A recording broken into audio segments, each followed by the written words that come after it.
السلام علیکم. زه غفران الله یم او دا وخت تاسو د یو افسوسناک خبرونه خبرو چې په سوات تحصیلي مټه کالاکوټ کې یوه ډېره زیاته افسوسناکه او خطرناکه ټرافیکي پیښه مخې ته راغلي چې یوه رکشه لاندې ژور ځای ته پرېوتې ده چې په نتیجه کې 15 تنان په موقع باندې مړه او دغسې ډېر پکې زخمیان شوي هم دي. د دغې افسوسناکې پیښې په هکله باندې به پوره تفصیل اخلو د مقامي صحافي کاشف خان نه. کاشف خان را سره په لاین باندې دی. کاشف صاحب تفصیلات را سره شریک کړئ. دغه پیښه څنګه مخې ته راله، څومره تنان چې دغه وفات شوي دي، څومره چې دغه زخمیان دي، او بیا ویلی کېږي چې په دې کې ماشومان هم ول. نو د ماشومانو په باره کې راته هم بیا ووایئ او دا راته هم ووایئ چې کم کسان وفات شوي دي، د دوی تعلق د کوم ځای سره و. جی بالکل غفران الله صاحب، نن ماسپښین دغه یوه ناخوشګواره واقعه په کلاکوټ کې مخې ته راغلې چې د یوې رخشې بریک پیل شوی دی او د یو چت ځای نه راغلي د یو کمر سره ټکراو شوي دی او د ټکراو نه وروستو دغې رخشې اور اخیستی دی.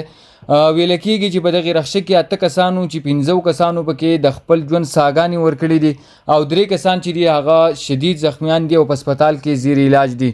په دغې وفات کسانو کې 2 زنانه دي چې د هغوی تعلق د بونیر سره دی، دلته کې راغلي وو لاسنیوي دپاره، او 2 پکې ماشومان دي چې د یو نوم ساجد الله دی او د بل نوم شاکر الله دی چې دغه دواړه رونه دي او تعلق یې د کلاکوټ نارکټ سره دی چې دوی دواړه سکول ته روان او په دغه رخشه کې چې دی د حادثې شکار شوي دي او د خپل ژوند ساګانې ورکړي دي.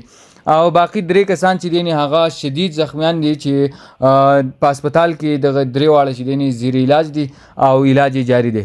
جی صحیح ده، ډیره مننه کاشف خان ستاسو له تفصیلات راکول او دغه دعا مو ده چې الله دې دغه زخمیانو له چې دی نو روغ صحت ورکړي او د دې سره سره دغه وفات شوي تنانو له دې الله په جنت الفردوس کې اعلی مقام ورکړي.